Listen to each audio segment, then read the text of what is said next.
It's the Molly Dolly Show. Welcome, girls and boys, to episode 8 of the Molly Dolly Show. And that means today we're going to read chapter 8 from Molly's Big Decision. Hello, Molly. Hello, Carmen. Hello, girls and boys. So, did you end up building something with your Lego or Duplo yesterday? Yes, I did. Do you want to see a photo? I'd love to see a photo. Want to see a photo, girls and boys? Oh, Molly, that's incredible. You are so clever. Thanks, Carmen. All right, now, will we go ahead and read chapter 8? Yes, it's getting really exciting now. Okay, girls and boys, we're going to read chapter 8. Go, Molly.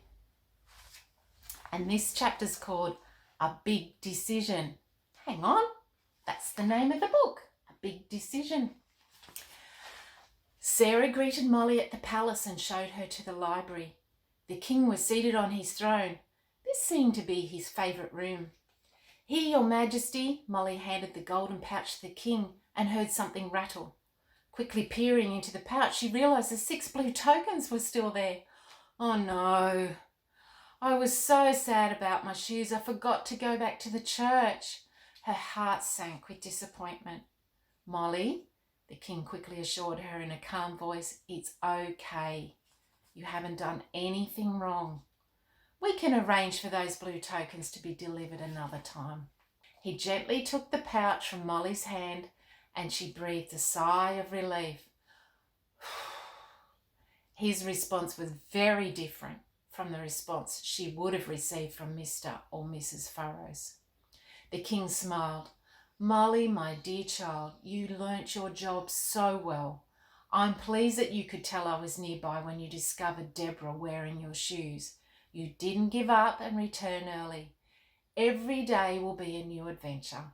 A different number of tokens, but each colour will work the same way. You must always remember, I know ahead of time how many tokens you need. Your Majesty, may I ask you a question? Of course, Molly. If you have such great powers, and I can see that you do, then why do you need me to deliver the tokens to the people in the village? Why don't you just magically send them to the people who need them? That's an excellent question, Molly. The reason I ask you to hand out the tokens and tell people about me is so that you can enjoy seeing others discover my love. As the days go by, you will understand that I care about everyone in the village, no matter who they are. Now I have a question for you that may help you understand. Did you have a good day today, Molly? Well, yes, I did. I enjoyed seeing people smile when they were given a red glowing token. And I was excited when the yellow token simply disappeared from the pouch. But, yes, continue, the king encouraged. But there was a part of the day I didn't enjoy. I didn't like having my shoes stolen. I don't understand why you would let that happen to me. Why did I have to give Deborah 2 tokens when she was a shoe thief? There, she'd said it. The king's response surprised her. Molly, Deborah didn't realise they were your shoes and steal them deliberately. She found them discarded at the back of the bouncy castle because a boy had thrown them there earlier. She thought they were unwanted. I allowed you to go through this so that you'd learn something very important about the meaning of life. You'll experience bad things from time to time, whether you live in the orphanage or the palace. But the difference is, if you become a member of my royal family, you'll be able to get through the hard times. You'll know that I'm always with you. I gave you the strength to forgive Deborah. Today you've had a taste of what being a princess is all about. Princesses are strong, brave, and courageous. Most of all, they know the power of forgiveness. Molly listened carefully and slowly nodded her head. Although she could understand what he was saying, she still had one more question. Why do you want to adopt me? The king stood took Molly by the hand and led her to his bookcase. He reached for a large book and held it in his hands. Sarah stood watching from the side of the room and smiled knowingly. The king turned to her. "Can you read the title on the front cover, Molly?" "Yes, it says The Book of Destiny." "Molly, this is a very old book. It was written hundreds of years ago. It lists the names of all the people who are invited to join my royal family." The king took a small step forward. He carefully laid the heavy book on the bookstand and blew softly over the front cover.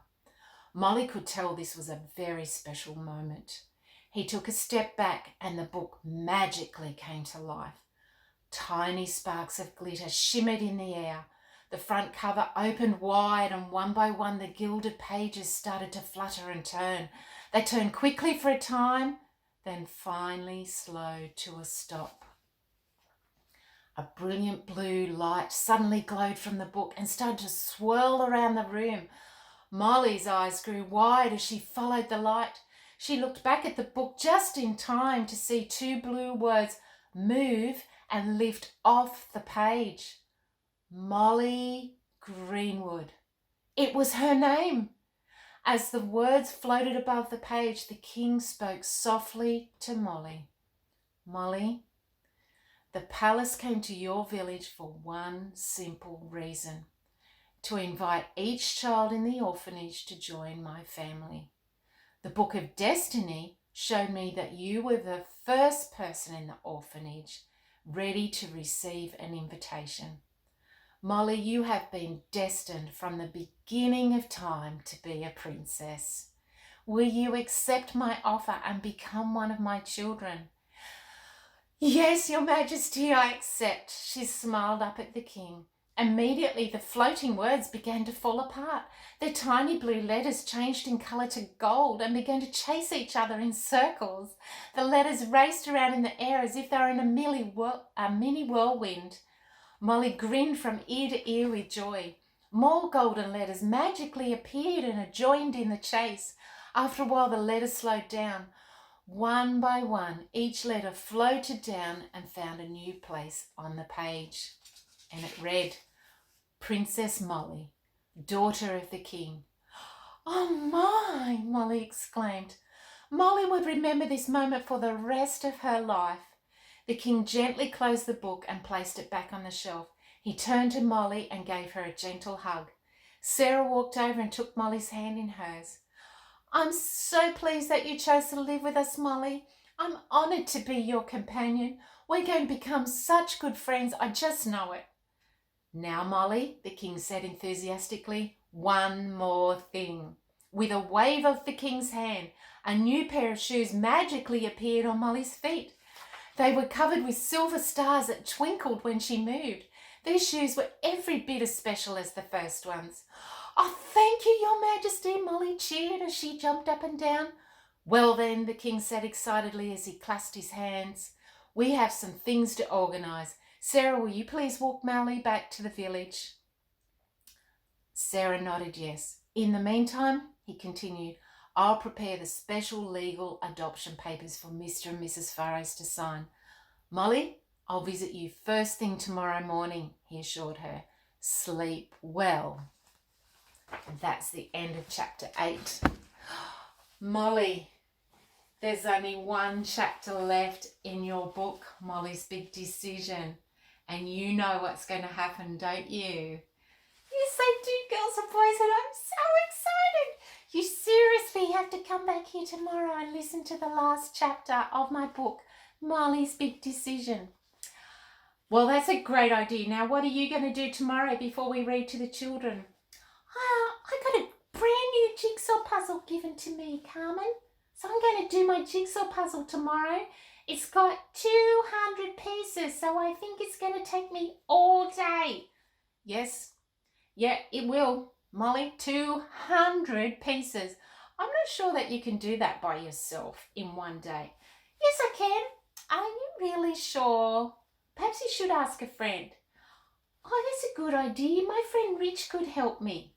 That is a good idea, isn't it, girls and boys? Well, I hope you have a good time doing your jigsaw puzzle with your friend Rich tomorrow. Okay? See you, girls and boys. Bye.